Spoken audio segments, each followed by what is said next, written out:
Existential crises aside, this room is pretty much regarded as a safe zone during the run, which starts to make a lot of sense as you explore the area. Looking around, you'll find a large statue of an angelic figure with a sword in the center of the courtyard. Wait, huh? You can look around? I didn't even know you could look around.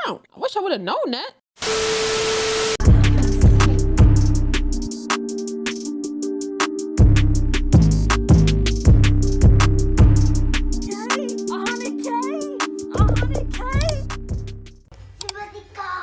All right, man. Game theory, don't open the door. Now listen, by the time you watching this, I done already dropped my newest update for the doors video. If you don't know, it's coming. You know what I'm saying? The people in the chat, we played doors and we beat it. It'll be up tomorrow. If you watching this after, you know what I'm saying, the 30th of January, then I don't know what to tell you. It's up already, but like, yeah. But let's get into it. This is don't open the door. You know what I'm saying? All right, so let's see what horror games we have to theorize about. Show me door number 1. Not bad. Feels a bit overplayed. Still waiting for chapter 3's release. What about door number 2? Ugh, again. Look, I promise the timeline's coming. It's just taking a bit longer than I anticipated. Spoiler alert, if your lore gets simpler, my theories get faster. Just a thought. Give me another week and we'll do it. Okay, make it a few more weeks and I'll do it. But right now, for this week, I just need something that's a little less complicated. Please say door number 3 has the answer. Now this I can work with. Yes, sir. Hello, Internet. Welcome to Game Theory. When we play doors, we beat doors, but then we played the updated version last night. So that's gonna be dropping tomorrow. Y'all want to see the thumbnail for it? Hold on real quick. Shout out my thumbnail, dude. Doors got an update. This is a new thummy. Shout out my boy, for real. Shout out my thumbnail artist. You know what I'm saying? All right. Loves the fact that... It wasn't Majin. Majin don't do my gaming thumbs. Hello, Internet. Welcome to Game Theory, the show that loves the fact that both door and lore rhyme. And today we're gonna have a lot of both. I'm, of course, talking about the hit Roblox horror experience, Doors. It's a simple title which matches nicely with the simple premise. Each door is numbered sequentially, and your goal is to get through door number 100, hence the title. Not too hard, right? Wrong. Because while you go from room to room, you're being scared from a menagerie of evil entities that are trying to stop you from reaching that final door. Each entity's tactics range wildly. One forces you into an elaborate chase sequence, another rushes through the current area forcing you to hide, another will lock you out or kick you out of said hiding spots, and some are just there for the good old-fashioned spooks. Oh my god! Bro, I don't really be scared like that, but those things be scaring me at the worst times, bro. Game really has it all. Good scares, good strategy, good puzzles, but of course it wouldn't be a true game theory horror experience without the secret ingredient, good lore. That's right, a game about walking through doors in a randomly generated hotel has got itself some lore. The developers have actually said the foundations of the story are there already is lore, we're just revealing it very slowly. The upcoming update will reveal more, but basically in there already. They're just gonna be revealing it slowly with each new update, which of course immediately got my attention. So I waited patiently for the Hotel Plus update that was due to come out in December, and then the update got delayed. Now, we've all seen our fair share of unpolished games and broken updates in the last few years, so if the update needs more time in the oven, then by all means, devs, take the time that you need. But in lieu of this Hotel Plus update, allow me to scratch that door lore itch, because in preparation for the update, I started digging into the game that we already had, plus the teaser, trailers, and screenshots that the devs have given us, and I think I've got it figured out. The devs weren't wrong. The lore is absolutely there. It's just hidden deep. Oh, there's a fucking thing you can click there? I didn't even know that. Real deep. Bro, you just be like, I just be, bro, once it's time, I just be gone. You know what I'm saying? Trying to get through these dang doors. I didn't even realize there would be lore here. Almost as deep as wherever we're gonna end up in the Floor 2 update. So pack your bags, theorists, because we've got a one-way trip through history, magic, and a classic battle between good and evil. Let's check in. First of all, where are we? Obviously, it's a hotel, but it's not really normal. And I'm not talking about the randomized layout. At first glance, it might trick you into thinking it's normal, with a reception desk, bedrooms, hallways. Sure, the furniture reads a little old, probably from around the 1940s or 50s, but on the whole, it's pretty standard stuff. Sure, one of the new teased images does look a little bit strange, stone walls and big barrels, but yeah, it's most likely designed to be a wine cellar, which wouldn't be unheard of for a hotel, especially as Prohibition ended in 1933 in the US, thereby allowing establishments like hotels to serve alcohol to customers. What's really odd is the second teased image. It's a large room filled with beds from end to end. Maybe the hotel? Oh yeah, this is the room with the skeleton key. I wanted to open that, but I didn't have enough freaking coins. Bro, Aaron hold me so bad. He was supposed to hit play again and didn't hit play again. He was supposed to hit play again, didn't hit play again. I lost all my coins I spent.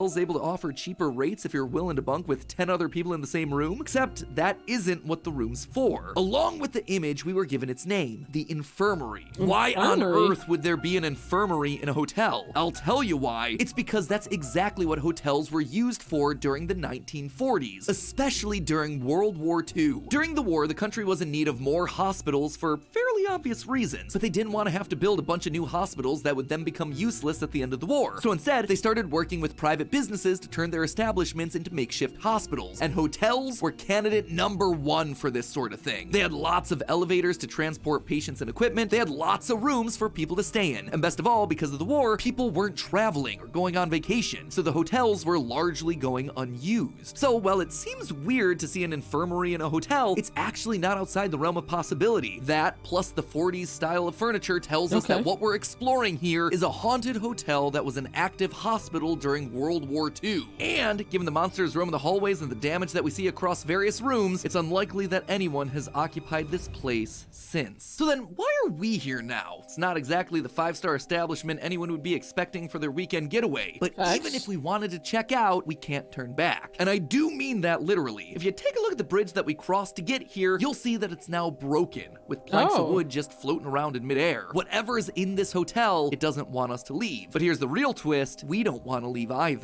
If you die during your playthrough, you'll be shown a death screen depending on what entity you died to. These death screens are mostly there to give us hints, telling us how to avoid dying to the same entity again. However, the way these hints are phrased can be pretty darn interesting. Most of the time it just says, you died to whatever entity, but sometimes it rephrases it slightly. You died to who you call Halt. You died to who you call Ambush. You died to who you call the Figure. These entities don't have names, or at least none that we know of. The names that we're calling them are names that have been given to them by us, something that one of the devs confirmed on Twitter. Wait, what did that say? Names that have been given to them by us, something that one of Fun fact, the entities and doors don't really have names. All of their names are given to them by the player, which is hinted at you through some of the death scenes. The devs confirmed on Twitter. What's also interesting is that these versions of the death messages occur during your first death to these entities, which means that we already have names for them before we've ever encountered them. Apparently, we already know about them and the hotel before we've ever stepped foot in here. But how can that be? Well, for that, we actually have to look at the game's history. During the development for Doors, before the entities were called entities, there was a different name being considered cryptids. Cryptids are creatures that some believe exist, but have never truly been proven to exist by modern science. Think things like the Loch Ness Monster or Bigfoot. If these entities were originally going to be called cryptids, and the names we refer to them as were given to them by us, the player, then we must be someone interested in them specifically, also known as a cryptozoologist. And no, that's not just someone who works for Logan Paul's recent NFT scam. A cryptozoologist is someone that studies the pseudoscience of cryptids and commits themselves to proving their existence. And who wouldn't want to trust a guy dressed like this? We didn't come here for a nice weekend getaway, friends. We are here because we know about these entities and we want to learn more about them. Only we may have bitten off more than we can chew. Not only are the entities very real, but they're powerful, scary, and above all, deadly. That is, except for one. Remember those death messages that I mentioned? The ones that are giving you tips and tricks on how to survive the hotel? Well, those aren't just meta messages from the developers, they're actually coming from another entity. Well, it might not be immediately obvious what entity it is. As you go through the game, you'll occasionally occasionally see blue sparkles show up around the map. They're normally around to show you the correct path during the seek chase, to show you which paintings belong in which positions during the painting puzzles, or to help illuminate the exit in a dark room. A guiding light, if you will. Which is funny, because the title of the music that plays during those death screens is also called Guiding Light. This has led the community to give this mysterious bodiless entity that name, although I'm not entirely convinced that this entity is completely formless. While the majority of the rooms and doors are typical hotel rooms, there's a chance for special rooms to spawn instead. One of those rooms is called the Courtyard, and it's unusual because it's the only time we're able to actually go outside, feel the wind in our hair, the rain on our skin, and then remember that we're still trapped and have nowhere to go but forward. Existential crises aside, this room is pretty much regarded as a safe zone during the run, which starts to make a lot of sense as you explore the area. Looking around, you'll find a large statue of an angelic figure with a sword in the center of the courtyard. Wait, huh?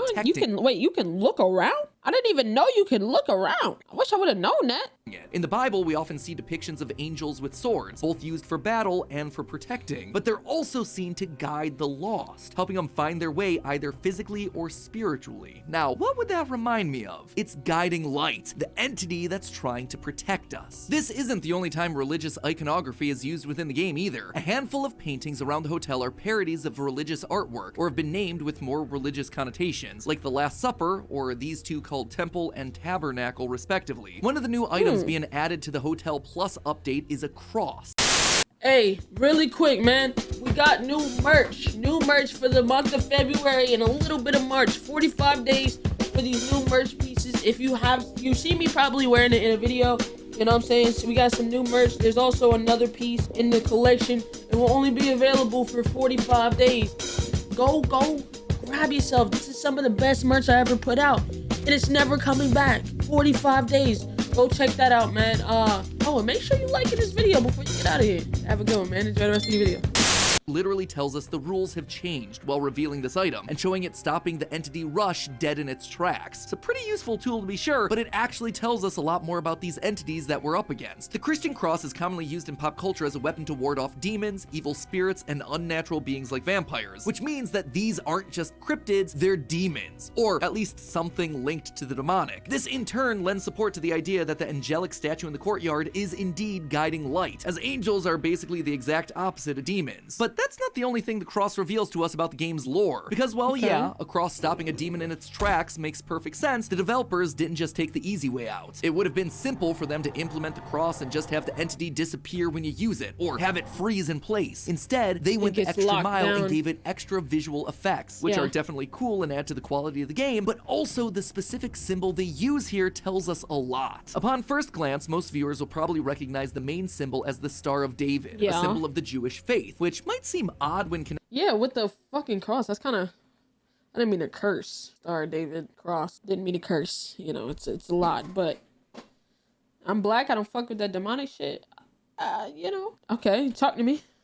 Connected to a cross and its powers over demons, but actually that wouldn't be looking at the full picture. Widening out your view, you can see that the Star of David is actually enclosed in a ring with writing and symbols in it. This actually aligns more with the precursor to the Star of David known as the Seal of Solomon, a symbol that supposedly gave King Solomon the power to command the supernatural, including demons. And now the pieces start falling into place. This symbol went on to become associated with the occult, but also with Christian, Jewish, and Islamic alchemists, which might explain the Islamic crescent that's being present at the center of the star. And yeah, believe it or not, but there's a lot of history with religious groups partaking in alchemy, specifically the whole turning lead into gold and bringing things to life from nothing part. It is some really wild stuff. In fact, it's that last one that's going to be important to us today. In the world of alchemy, when you create a living being from non-living things, that being is known as a homunculus. As the stories go, they were made in a variety of ways. Some are animals, while others are tiny little humans. Within Christian alchemy, the homunculus were supposed to be Christ-like, perfect beings made from nothing, but it would also grant its creator the ability to see and converse with demons and spirits, which if you were staying in a hotel filled to the brim with horrifying entities, I would imagine would be a useful tool to have on your side. So why am I bringing all this up? Well, there's always been one entity that bugged me, and no, it's not just because it killed me even when I did what it told me to do.